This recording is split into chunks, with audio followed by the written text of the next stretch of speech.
Standing outside of the old city of Jerusalem, you can see the old city wall in the background there. And just to the right behind those buildings is the Damascus Gate. And in Hebrews 13 verse 12 it says that Jesus suffered outside of the city gate. And then in John 19 verse 20 it says that Jesus was crucified near to the city. So this site is both outside of the city gate and yet near to the city.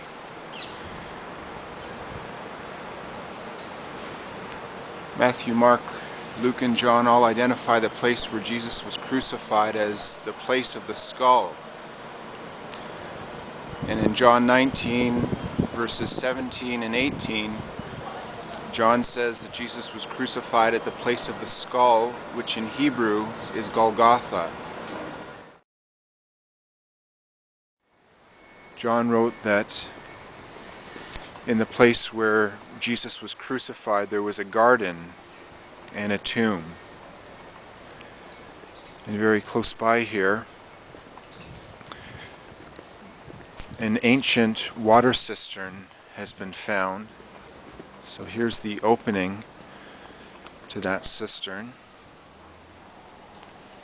You can see water running down there.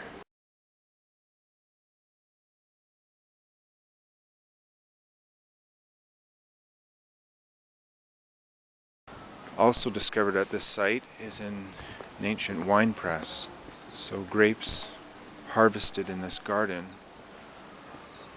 would be pressed here.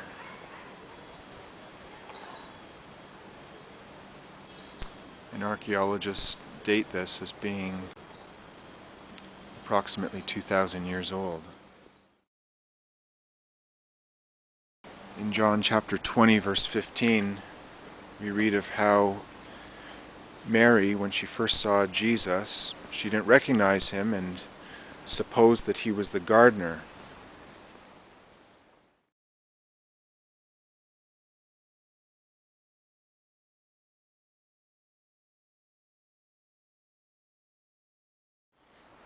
So this is a tomb which has been found here, hewn out of the rock, and it's in Matthew chapter 27 verse 60 where it specifies that the tomb in which Jesus was buried was hewn out of the rock. And the floor here as well as the tomb itself are all of one stone. Scripture says that this place belonged to Joseph of Arimathea, and Matthew specifies that he was a rich man, and that's in Matthew 27 verse 57. So obviously to have a tomb of this sort you'd have to be rich, considering the type of tomb and its location in this garden. And Scripture speaks of a stone that was rolled in front of the entranceway of the tomb. And you can clearly see here a channel or a trough which would have enabled the stone to be rolled back and forth. And it also speaks in the book of Matthew of how a seal was placed on the tomb. You can see the remains of what appears to be a seal.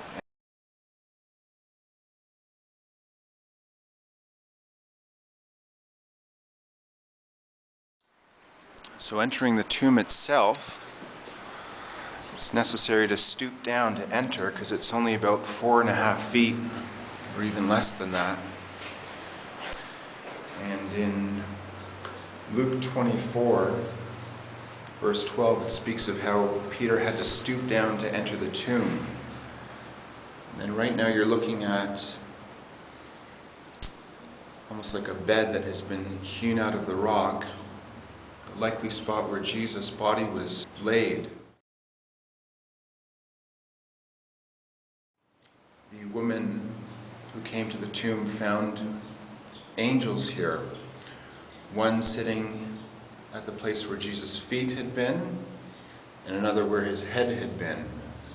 And there's almost a raised area there to the left, almost acting as a pillow for the head. And there's more than enough room for a body to lie fully extended. Mark 16 verse 5 says that when they entered the tomb, they found someone in a white robe sitting on the right side of the tomb. And sure enough, the open space in this tomb is on the right side.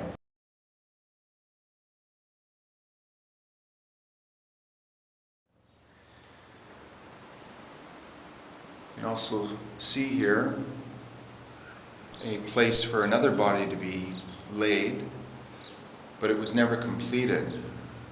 At the foot there, it hasn't been fully carved out as it has been on this side.